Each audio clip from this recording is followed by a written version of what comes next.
What is up, everyone? Welcome back to another video, and we're back with the monstrosity that is the Yamaha B-6 Pyramid of Doom amplifier. So yeah, it's been a bit of a break since the last video. It's been nice weather where I am, and I just had to take a step back from this thing, recuperate, and I realized I need to get back to this before I lose all motivation and forget how this thing is reassembled. So we are going to start with this power supply board. Every time I look at this thing, I can't handle it. I did notice after doing some inspections, there is a crack in the PCB here. I need to have a look at that, make sure it hasn't damaged the trace near the triac. We're going to take out the triac so we don't risk damaging it with the ultrasonic cleaner, because this is basically irreplaceable from what I can tell. We're going to really crank the heat up on this and try and get rid of all this junk that is on the PCB. Not sure how we'll go. We'll just one step at a time, but we're going to be shotgunning a lot of parts on this board, so we've got to really pay attention also. We are going to tackle this board also later in the video, but we will finish this board and then we'll test it with the capacitor boards just to make sure that if there's something wrong, we can backtrack again before we tackle this big board where we're going to be doing maybe not a massive amount, but enough that, you know, I'm worried I'm going to screw something up. Yeah, let's get started. We're going to take a few more parts off this board, put it in the ultrasonic cleaner, get it as clean as possible, and then start rebuilding it.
Right, so a bit of an update. This is going to be a little bit long-winded. It's been a few days and been doing a lot of work in the background and just give everyone an update on where we're at.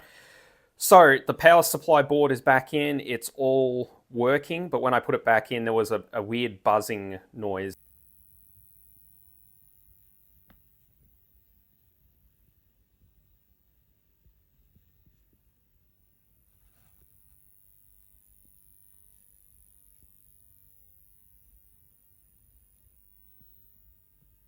And I was trying to track down what I had done. I was worried it was the inductor that was sitting under this cap, which I've already glued down. Wasn't that, thank God. I was worried it was these wire-wound resistors that replaced the metal oxides. Wasn't those. Ended up being this capacity here, and I'm not sure what type this cap is. I replaced it with a Cornell Dublier film, 800 volt, and it ended up being this. This was buzzing like crazy, so this is not a suitable replacement. I'll try to find something else at some point, but I put the old one back in for now, and it's all good. So we got all new components here. EPCOS films replaced with the correct value, getting rid of those stupid suntan capacitors. All new metal film resistors in all the hot areas, so they should be fine. New fuse holder here. New reefer cap down here. Cleaned everything up, obviously. And yeah, the difference between what it was before and now is just nuts. New cap down here, new trimmers, and a diode that broke off that someone had been messing with that was just stuck on the backside here, which was a 1S555, which I was able to source new old stock. So they've been changed out. Still working on the adjustments, and I'll go over that in depth a little bit later because the service manual is not super clear on that. And the values are not reaching what they're supposed to be according to the manual. So We'll come back to that, but it does power up and it's okay. But I ran into another problem where after a few power on and power off cycles of this, either I stressed it out or something happened and it wouldn't start anymore. It got locked on about 50 watts power consumption. This thing was humming like crazy and it wouldn't start. So I went hunting and I found on the main power supply board, one of them, this little Toshiba rectifier had shorted in 3 places, and this appears to power the controller for the triac section. So this had failed, triac wasn't working, and it was basically locked in a startup process and it wouldn't actually start. Whatever the hell was going on, it wasn't right. But anyway, this was shorted. I put a brand new one in and it's back again. But my time wasn't completely wasted in regards to fixing that. I did learn more about the triac and the power supply in general. And I also figured out that you can run the power supply without the main board connected and not risking any of the transistors and other stuff that are on here. And it just sort of splits your fault finding process in half. You know, is the problem here, is the problem there, and it just makes things a bit more manageable. Just keep in mind that this power supply down here has no bleed resistors really without this connector drawing power, and it takes probably like 5 minutes or a little or more for the caps to discharge on the underside of this. So moving on to the last issue that I've just been dealing with, you've got things hanging off this main board everywhere. There's a couple of things I've taken off. You've got the mains power switch over here, you've got this mains power supply board just sort of flapping around.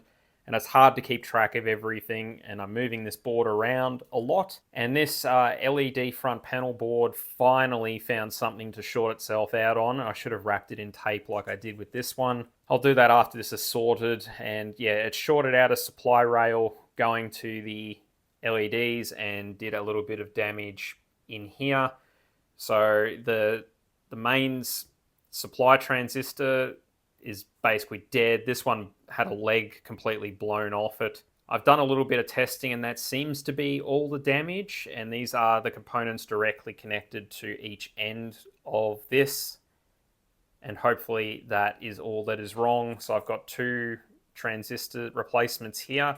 I'm going to throw those in and I'll power this up again and we'll come back. I can't really film in here because it's just really tight. Hopefully that's all the damage that is done. Maybe the LEDs are blown as well. If they are, I'll change those out. Right, so I've got those 2 components changed out. We should be good to fire this up. So I'm going to check out these 2 LEDs here. So we should have a power LED and a protection LED. Not sure which way it is around. Just want to see this come out of protection. Keep an eye on the power, voltage rails. Yeah, so we'll keep an eye on this, see what happens.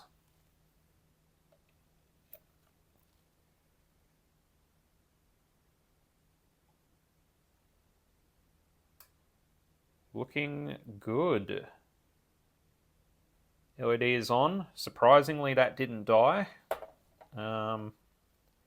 Yeah, 70 volts on the rail. And yeah, I think we're all good. I'm just going to hook up the other multimeter, which I forgot to do.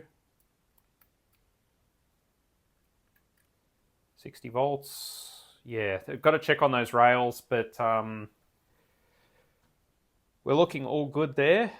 19 watts idle. That's about what I'm seeing from this amplifier. If you're seeing much more than that, then something is probably wrong. But yeah, I'm happy with that. I think we're ready to move on and start dismantling this main board, I think. So we've got a lot to take off this. It's got to go through the ultrasonic cleaner. I'm going to start with removing the output transistors, then I'll probably remove the 2 sides and the core area. So we're going to take these 2 riser boards off, and then we can start rebuilding this thing and cleaning it up. We're going to make new insulators for all the outputs, and along here I think I'll redo those as well. A lot of work, so let's get stuck into the next set of time lapses.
if this thing doesn't work by the end of it, I can turn it into a drum or something.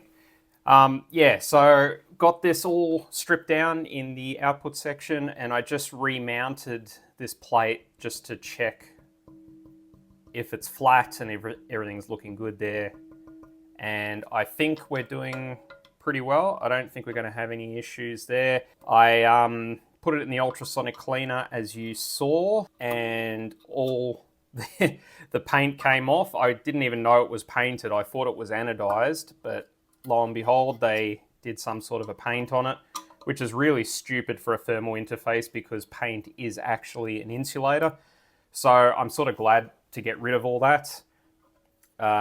Yeah, and the plate's looking pretty good. I was going to face mill it in the milling machine, but it's quite hard to hold on to, and it's not very thick, and it's probably going to get destroyed, so decided against that. Now, the thermal pad situation, basically how I'm doing it these days, I can laser cut my own thermal pads, and you can't buy mica insulators for these M2 200 packages anymore, and I hate thermal paste anyway, so forget it. We're not using mica insulators ever again. We're not using thermal paste because I hate it. So I basically started off doing some templates, and I was cutting it out on cardboard and paper, just getting the dimensions as good as possible, and I ended up using the scanner from the previous video to scan in this plate.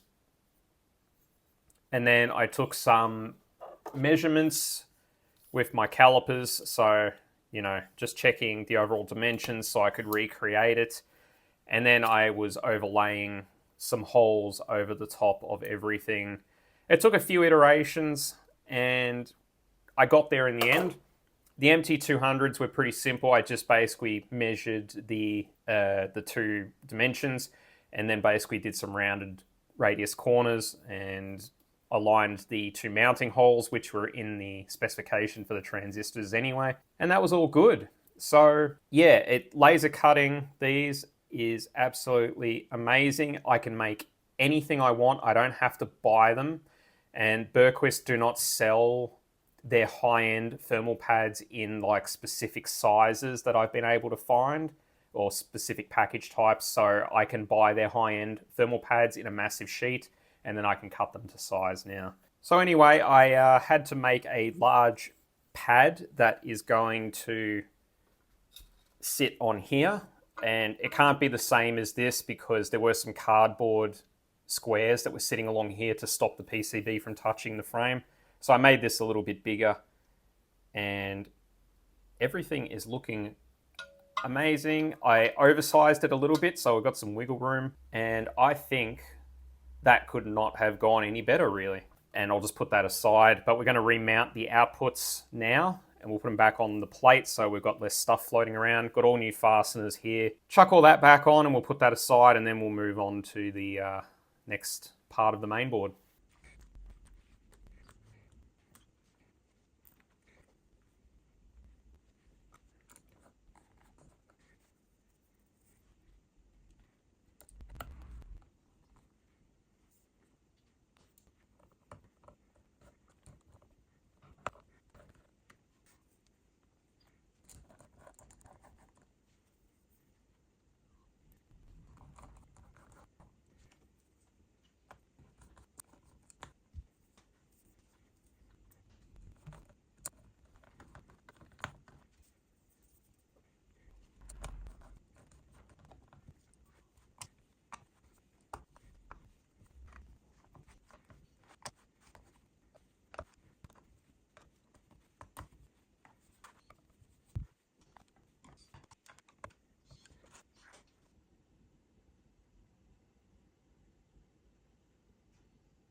So we've got the main board stripped down. It's ready to go in the ultrasonic cleaner, and I'm gonna call this video here. I've been editing this as I go, and this one's already past 30 minutes. It's a lot of work, and you guys asked to see the time lapses slow down a little bit, so the compromise of that is I can't get as much into a video. So yeah, next video, this is going in the ultrasonic cleaner. We're gonna start, well, I think we're going to get through it. We'll rebuild this whole board, and then we will hopefully get this reassembled in some shape or form. I know it's been a long time to get this video finished, but the amount of filming it takes to do a 30-minute video is absolutely insane, and positioning the camera, being able to record everything that I'm doing, it's just a lot of work. So anyway, yeah, we've got the riser boards off. These look really good. I don't know if these have been replaced at some point, but they just look way better than this monstrosity of a main board. This thing looks absolutely horrific. So that's going to be a mountain of work. Yeah, I feel like we're getting closer. So yeah, this is going to go in the ultrasonic cleaner in the next video, and I think that's going to be really satisfying. We're going to rebuild it. We've got a new relay. We've got new op amps, tons of different things that we're going to change and get this as good as possible. Hope you enjoyed the video, and I will see you in another one soon.